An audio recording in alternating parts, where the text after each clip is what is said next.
और गंगा की गोद में मरने वाले को मोक्ष अगर मिलता तो सारे लोग वही गंगा में नकिया दरेर के मर जीते।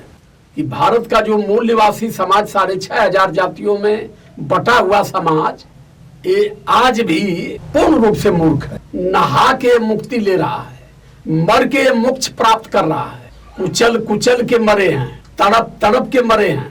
वो मुक्ति मोक्ष का नाम लेकर के लोगों को दिलासा दे रहे हैं और यही कारण है कि हमारे लोगों को सांत्वना मिल जाती। हाँ चला मर गई ना, कोनो बात ना, उनका मोक्ष हो गया। कहाँ मोक्ष है? गंगा गंगोत्री से निकली। जी सर, आप बार बार मैं अपने लोगों को कहता हूँ कि मोक्ष शिक्षा से मिलता है जी। मोक्ष आपको सत्ता से मिलेगा। फर्जी मोक्ष के चक्कर में मत पड़ो। आज हमारे चैनल पर बिरहा महासंघ के राष्ट्रीय अध्यक्ष आदरणीय श्रीमान राजकुमार यादव जी आए हुए हैं। सर्वप्रथम सर, हमारे चैनल पर आने के लिए बहुत बहुत धन्यवाद आपका। सादर जय भीम, नमो बुद्धाय। सर, मेरा क्वेश्चन एक और है आपसे कि कुंभ मेले में जो हादसा हुआ है, उस हादसे में जितने लोग मारे गए, महाराज धीरेन्द्र शास्त्री जी बता रहे हैं कि उन लोग को मोक्ष की प्राप्ति हो गई। और जो भी संगम तट पे माँ गंगा के पावन गोद में मरा है तो उनको स्वर्ग की प्राप्ति होगी। तो आपका क्या कहना है सर? बहुत बहुत धन्यवाद बाबू। सादर जय भीम, नमो बुद्धाय, जय संविधान, जय भारत। हमारा कहना अपने श्रोताओं से है जी कि जितनी गंगोत्री से लेके भागीरथी तक गंगा के किनारे बसा गांव है जी, सब जाके मर जाओ, ही सीधे मोक्ष की प्राप्ति हो जाएगी। अच्छा, आपको भी लगता? और धीरेन्द्र शास्त्री जी अभी बच्चे हैं जी। अब मैं क्या कहूँ, बहुत बार कह चुका हूँ, बच्चे हैं, चतुर हैं। किस चीज में चतुर हैं? लोगों को लड़बक बनाने में जी। और उन्होंने इसलिए कहा कि वो मोक्ष की प्राप्ति हो गई जी। जो मर गए माता गंगा की गोद में जी। लेकिन वो कैसे मर गए माता गंगा की गोद में, ये चीज कहने की उनकी हिम्मत नहीं पड़ रही है। कुचल कुचल के मरे हैं, तड़प तड़प के मरे हैं जी। वो मुक्ति मोक्ष का नाम लेकर के लोगों को दिलासा दे रहे हैं और यही कारण है कि हमारे लोगों को सांत्वना मिल जाती। हाँ चला मर गई ना, कोनो बात ना, उनका मोक्ष हो गया जी। कहाँ मोक्ष है? गंगा गंगोत्री से निकली। गंगा के किनारे गंगोत्री से लेके भागीरथी तक लाखों गांव बसे हैं और गंगा की गोद में मरने वाले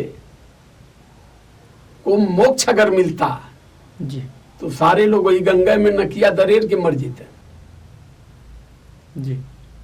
हमने कई बार कह चुका है कि ये लोग जो है लोगों को बेवकूफ बनाने में आगे निकल गए और हमारा समाज बेवकूफ बन करके इनके पीछे निकलने में आगे निकल गया जी। वहां कितनी मरे हैं वो तो बात छोड़ दीजिए, लेकिन आरएसएस, बीजेपी और जितनी पंडा पुजारी हैं जी, ये सारे लोगों ने ये अध्ययन कर लिया कि भारत का जो मूल निवासी समाज 6,500 जातियों में बटा हुआ समाज ये आज भी पूर्ण रूप से मूर्ख है। नहा के मुक्ति ले रहा है, मर के मोक्ष प्राप्त कर रहा है। अरे आदमी यही पैदा हुआ, यही मर गया, चाहे गंगा के किनारे मरे चाहे अपने घर में मरे। लेकिन मैं धीरेन्द्र शास्त्री से ये कहना चाहता हूं बाबू कि इतनी मोक्ष प्राप्ति में आप क्यों पीछे हो? जी। जब गंगा की गोद में मरने से मोक्ष प्राप्त होता है जी। तो आपको तत्काल मोक्ष प्राप्त कर लेना चाहिए। जी।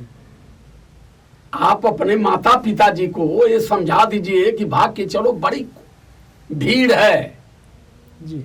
उसी में खमसा के मर जाओगे, मोक्ष मिल जाएगा। जी। इन लोगों की जो गति है ना, सब कुछ मैं जान रहा हूं बाबू, लेकिन मैं परेशान अपने लोगों से हूं। जी सर, आप बार बार मैं अपने लोगों को कहता हूं कि मोक्ष शिक्षा से मिलता है जी। मोक्ष आपको सत्ता से मिलेगा। फर्जी मोक्ष के चक्कर में मत पड़ो।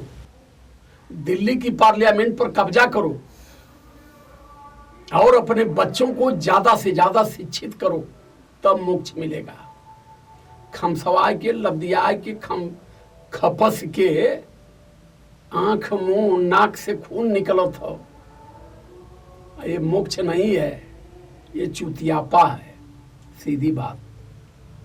दूसरी चीज कि आज कोई कह रहा कि 12 साल पर कुंभ लगा है जी, कोई कह रहा है कि 1200 साल पर कुंभ लगा है जी, कोई कह रहा है 144 साल। यार कुछ कुंभ तो हर साल लगता है। ये लोगों को लड़बक बनाने के लिए सारे शब्द इन लोगों ने तैयार किया है कि एक कुंभ इतनी दिन में लगा है। ये क्या है? मैंने सुना था धीरेन्द्र शास्त्री कह रहे हैं कि हम तो सनातन में डुबकी लगाने आए हैं जी। अभी सनातन पर व्याख्या कर दूं तो इनकी चड्डी उतर जाएगी। सनातन का मतलब क्या है? ये लड़बकों को लड़बक बनाए जी। सनातन शब्द तुमको कब मिला? सनातन धर्म तुमको कब मिला?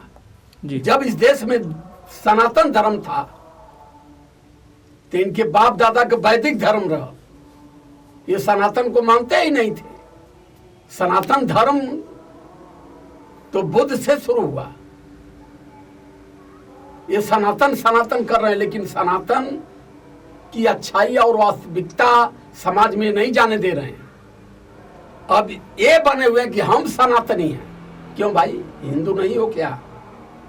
कितनी धर्म है तुम लोगों का? सनातन हो कि हिंदू हो कि वैदिक धर्म है, क्या है तुम लोगों का यार? कुछ तो बताओ। लेकिन इनको कुछ ये जानते हैं, ये लड़बकों को लड़बक बना रहे हैं जी। लेकिन हम जैसे, हमारे करोड़ों अनुयायी हो गए जी जी। करोड़ों लोग हमारी बात को सुन रहे हैं और करोड़ों लोग बदल भी रहे हैं और करोड़ों लोगों को अब पता चल गया कि इन लोगों ने कितनी बुरी तरह से हम लोगों को पशु बना करके रखा है। धर्म के नाम पर, जात के नाम पर, मजहब के नाम पर, स्वर्ग नरक के नाम पर, शराब वरदान के नाम पर। अब समाज समझने लगा। जी। अब वहां घटना हो गई, जी। भगदड़ मचा, काफी लोग कुचल के मर गए। जी। बहुत लोगों को मैंने देखा कि मेरा एक ही बेटा था, जी। शादी के बाद एक ही बेटा पैदा हुआ, वो भी चिराग मेरा बुझ गया। मैं उस मूर्ख से पूछना चाहता हूं कि तुम वहां गए क्यों? जी। ये जो भेड़ बकरों की भीड़ जुटाए हुए, मैं मुंबई में था जब ये काम घटना हुई प्रयागराज में। जी। मैं मुंबई में था, लेकिन 3 बजते बजते मेरे मोबाइल पर फोन आने लगा कि सर यहाँ ऐसा ऐसा हो गया।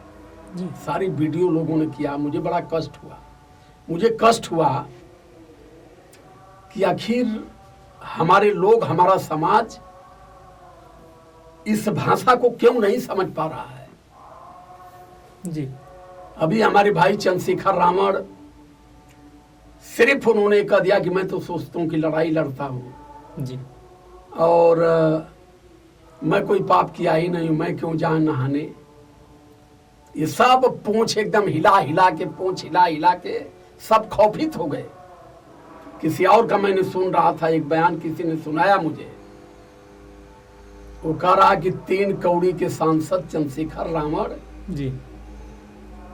दूसरे धर्म पर बात नहीं करते, केवल हिंदू धर्म पर है। यार मैं इस गधे को कहना चाहता हूं कि हिंदू धर्म कहाँ है? कौन सा धर्म है? हिंदू धर्म है कि सनातन धर्म है कि वैदिक धर्म है? पहले तुम लोग इस पर कन्फर्म करो। जी। और रहा सवाल चंद्रशेखर रावण पर उंगली उठाने वाले को, जी।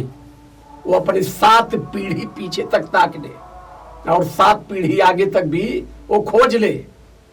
चंद्रशेखर रावण के तलवे के धूर के बराबर वो नहीं है जो चंद्रशेखर रावण पर टिप्पणी करने वाले लोग हैं। मगर सर,